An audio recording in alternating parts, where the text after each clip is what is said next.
Malaysia. Penantian masyarakat suku kaum Murut di daerah Nabawan untuk mendapatkan sebuah rumah kebudayaan akhirnya mendapat perhatian kerajaan negeri apabila Ketua Menteri Sabah, Datuk Seri Panglima Musa Haji Aman mengumumkan kelulusan peruntukan pembinaan rumah kebudayaan itu berjumlah RM500,000.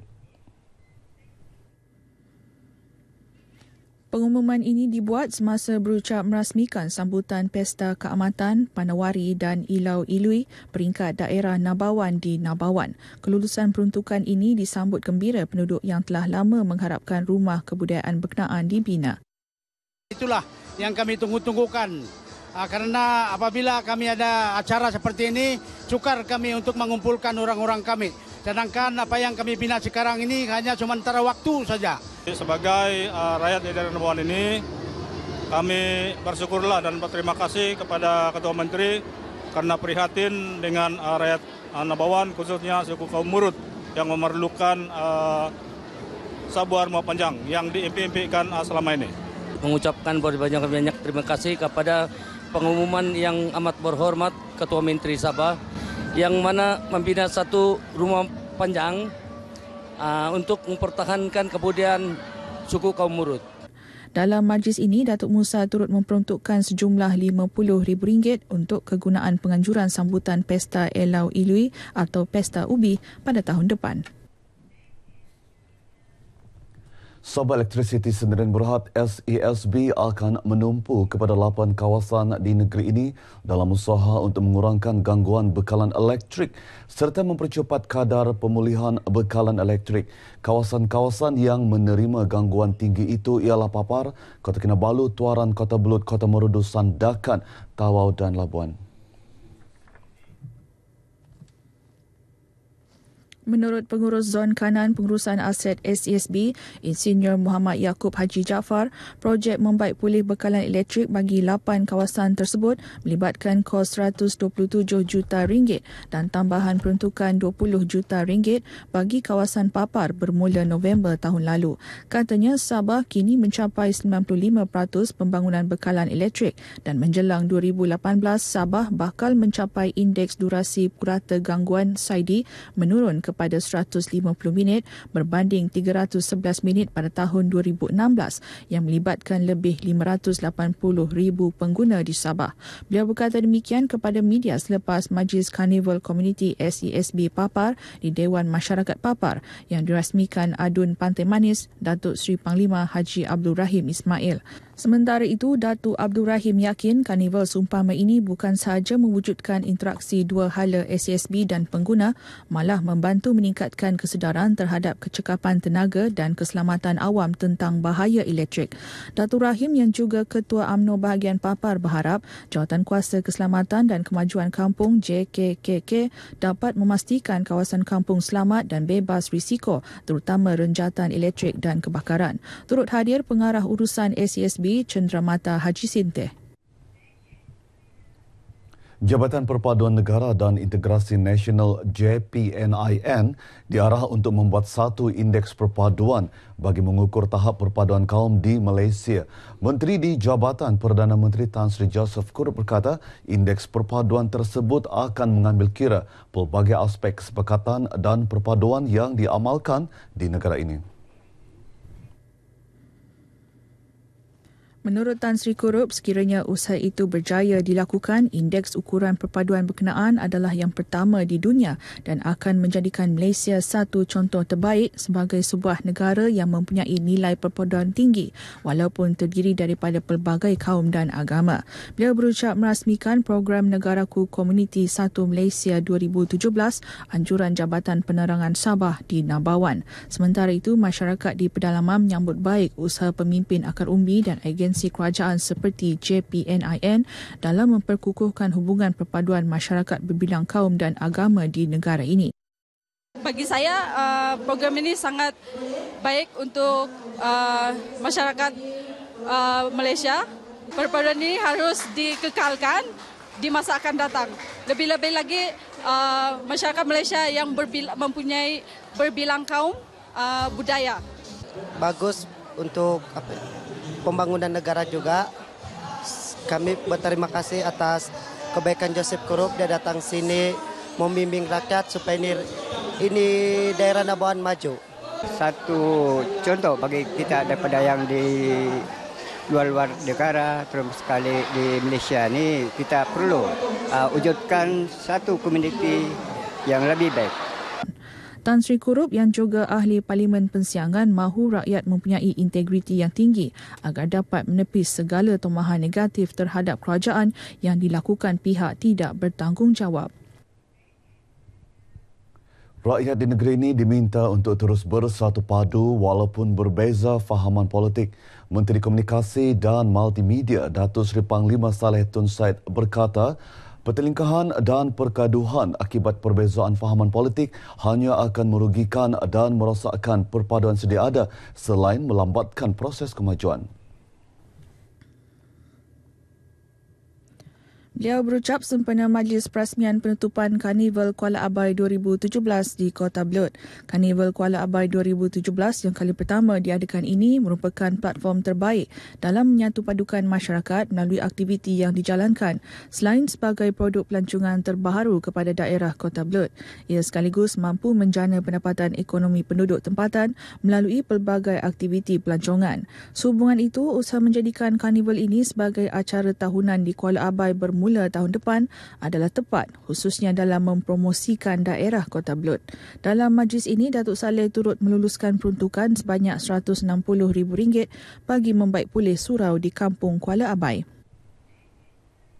Masyarakat Kristian yang berjumlah hampir 40,000 orang dalam Parlimen Kota Belud tidak pernah dipinggirkan, malah sentiasa mendapat pembelaan daripada kerajaan. Ini terbukti apabila Majlis Gabungan Gereja Kota Belud menerima bantuan 2 buah van untuk kegunaan masyarakat Kristian yang disalurkan melalui Pejabat Parlimen Kota Belud dengan kerjasama Ecovest Berhad.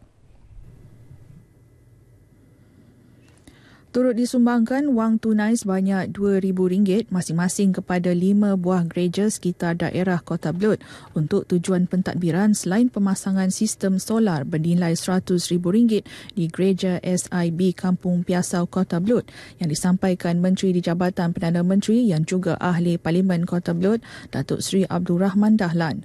Bercakap dalam sidang media selepas berucap dalam majlis penyerahan van dan bantuan kewangan kepada gereja Kota Belud dan sistem solar gereja SIB Kampung Piasau Kota Belud, Datuk Rahman memberitahu bantuan peruntukan berkenaan diberikan sama rata kepada ketiga-tiga kawasan dalam Dewan Undangan Negeri Kota Belud.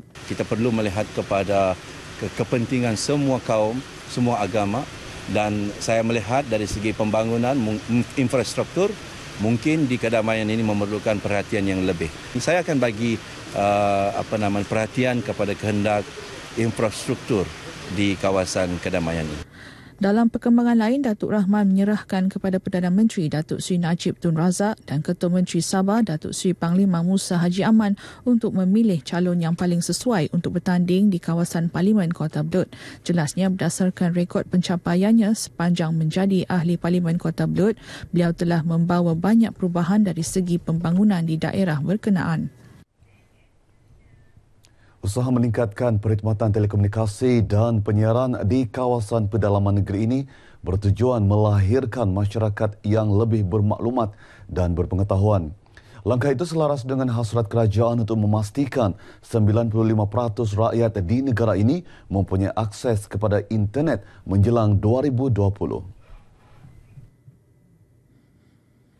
Menurut ahli Parlimen Libaran Datuk Jusli Ajiror, ke arah itu program menghubung menyatu merupakan satu inisiatif baharu kerajaan dalam usaha mentransformasi penyampaian perkhidmatan telekomunikasi dan internet ke kawasan-kawasan yang tidak terhubung, khususnya di kawasan pedalaman. Beliau berucap merasmikan program menghubung menyatu di Dewan Serbaguna Kampung Rancangan Lubuh Sandakan. Datuk Jusli berharap masyarakat setempat memanfaatkan sepenuhnya jaringan telekomunikasi disediakan kerajaan kerajaan untuk memajukan ekonomi setempat dan mengambil peluang untuk mendalami teknologi maklumat.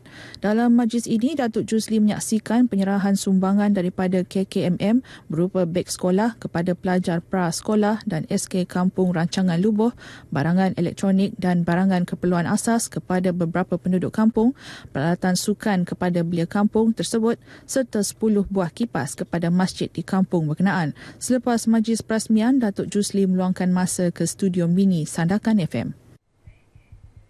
Persepsi negatif segelintir masyarakat tentang amalan menderma darah perlu dihakis kerana satu pain darah mampu menyelamatkan 3 nyawa yang memerlukan. Timbalan Pesuruhjaya Polis Sabah Datuk Razarudin Hussein berkata, selain menyelamatkan nyawa pesakit, amalan tersebut juga mampu menurunkan tekanan darah, membakar kalori serta mengurangkan serangan jantung dan strok. Menurut Datuk Razarudin, Polis Diraja Malaysia PDRM Sabah menyasarkan sejumlah 250 pain darah melalui penganjuran program tersebut yang diadakan di Pusat Membeli Belah Imago, Kota Kinabalu. Beliau berkata demikian ketika ditemui media selepas merasmikan program derma darah sempena peringatan Hari Polis ke-210 2017 di Kota Kinabalu. Dalam majlis sama, beliau turut menyaksikan penyerahan cek replika berjumlah RM5,000 oleh ahli pengurusan Imago kepada PDRM Sabah.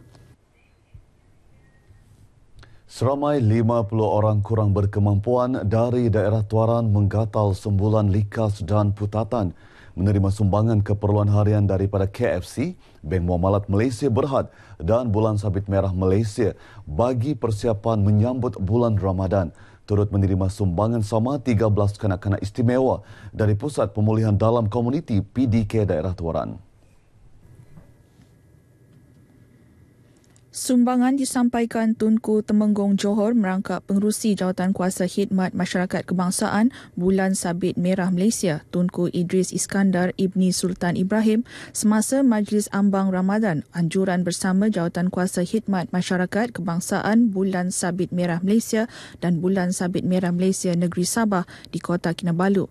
Terdahulu berucap pada majlis ini, Timbalan Pengerusi Jawatan Kuasa Khidmat Masyarakat Kebangsaan Bulan Sabit Merah Malaysia, Datuk Muhammad Rashidi Muhammad Nur berkata, program tahunan tersebut antara usaha pihaknya bagi membantu meringan beban golongan kurang berkemampuan dalam menjalani kehidupan seharian. Beliau berharap usaha murni ini akan menjadi pendorong kepada pelbagai pihak untuk tampil menghulur bantuan tanpa mengira perbezaan agama, bangsa dan budaya. Sebelum ini, program seumpama turut diadakan di Semenanjung Malaysia. Rakyat diingatkan supaya tidak tersalah memilih parti pada pilihan raya akan datang, sebaliknya perlu mengenang jasa dan sumbangan kerajaan yang banyak membawa kesejahteraan kepada negara selama ini. Pemangku Ketua UMNO Bahagian Sempurna Datuk Seri Nasir Tun Sukarno berkata, Kerajaan Barisan Nasional BN yang ditunjangi Parti UMNO sudah lama bertapak dengan membawa perubahan dan pembangunan yang diperlukan rakyat di bandar maupun di luar bandar negeri ini. Datuk Nasir berkata demikian ketika berucap dalam program Jelajah Kasih Ramadan Seri 2 sempena program UMNO Bantu Rakyat di Pulau Bumbum Sempurna. Menyentuh mengenai program ini, Datuk Nasir yang juga ahli Dewan Undangan Negeri Senalang berkata, program turun padang seumpama bukan hanya dibuat pada masa-masa tertentu seperti yang digembar-gemburkan sesetengah pihak, tetapi ia adalah secara berterusan, terutama menjelang sambutan sesuatu perayaan.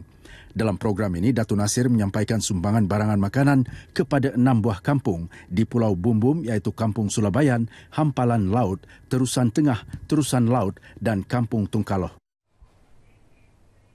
Kanak-kanak Islam di Kampung Siaun Menumbuk bakal menikmati sebuah sekolah kafa yang dijadualkan siap tahun ini. Sekolah itu dibina dengan peruntukan pejabat Parlimen Beaufort sebanyak RM50,000. Timbalan Menteri Pembangunan Wanita Keluarga dan Masyarakat yang juga ahli Parlimen Beaufort Datuk Haji Azizah Haji Muhammad Dun berkata, dengan adanya kemudahan seumpama, ia akan memudahkan ibu bapa memberi pendidikan agama kepada anak-anak ke arah melahirkan masyarakat berilmu dan berperibadi cemerlang. Memang banyak keperluan-keperluan rakyat yang telah kita berikan, bangunan-bangunan surau yang telah kita bina dan sebagainya. Jadi semua ini adalah untuk kebaikan dan kesesalaan rakyat. Datuk Aziza ditemui dalam program Kenduri Sekampung di Kampung Siaun Menumbuk. Penduduk yang ditemui juga menyambut baik dan gembira dengan kemudahan yang disediakan ini. Dengan adanya bangunan ini sekali masalah kelas kapal di Siaun ini tidak akan timbul lagi. Pada masa-masa akan datang supaya lebih banyak lagi pembangunan yang akan dibawa oleh yang berhormat Datuk masuk ke dalam kawasan. Gembira lah yang dapat kapal di sini. Yang budak-budak di sini pun belum ada kelas kapal. Untuk kegunaan yang budak-budak yang ada di Siaun. Dalam majlis itu, Datuk Aziza turut menyampaikan sumbangan menjelang Ramadan kepada 22 masjid dan 22 surau selain golongan asnaf sekitar Kuala Penyu dan Menumbuk. Perancangan yang strategik sistem latihan bersepadu dan tenaga jurulatih mahir antara penyumbang kejayaan kontingen Sabah yang muncul juara dalam kejohanan balapan dan Padang Majlis Sukan Sekolah Malaysia MSSM ke-59 di Pulau Pinang pada April lalu. Menurut Pengarah Pendidikan Negeri Datuk Hajah Maimunah Haji Suhaibul, selain komitmen para atlet, sokongan padu dan kerjasama semua pihak, antaranya pihak sekolah, ibu bapa serta Lembaga Sukan Negeri Sabah turut menjadi faktor kejayaan para atlet dalam kejohanan tersebut. Beliau berucap merasmikan Malam Apresiasi Sukan Balapan dan Padang Majlis Sukan Sekolah Sabah 2017 dan pelancaran program Satu Sekolah, Satu Atlet peringkat negeri Sabah di Kota Kinabalu. Dalam kejohanan ini, kontingen Sabah yang diwakili 78 atlet dan 23 pegawai berjaya menjadi juara buat julung kalinya selepas 41 tahun dengan mengutip 48 pingat yang terdiri 14 emas, 21 perak dan 13 gangsa. Seterusnya kita ikuti peristiwa yang berlaku di Sabah dalam daerah hari ini.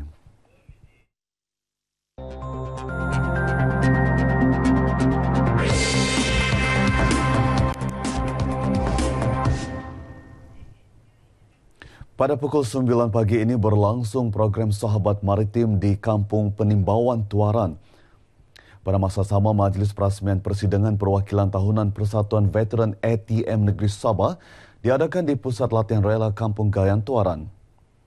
Akhir sekali, pada pukul 2.30 petang, berlangsung penutupan Hari Belia Peringkat Negeri Sabah di Dewan Serbaguna Kompleks Sukan Likas, Kota Kinabalu. Paparan tadi mengakhiri bahan berita dari Sabah hari ini, kembali kepada rakan penyampaian Redwin di Angkasa Puri. Silakan.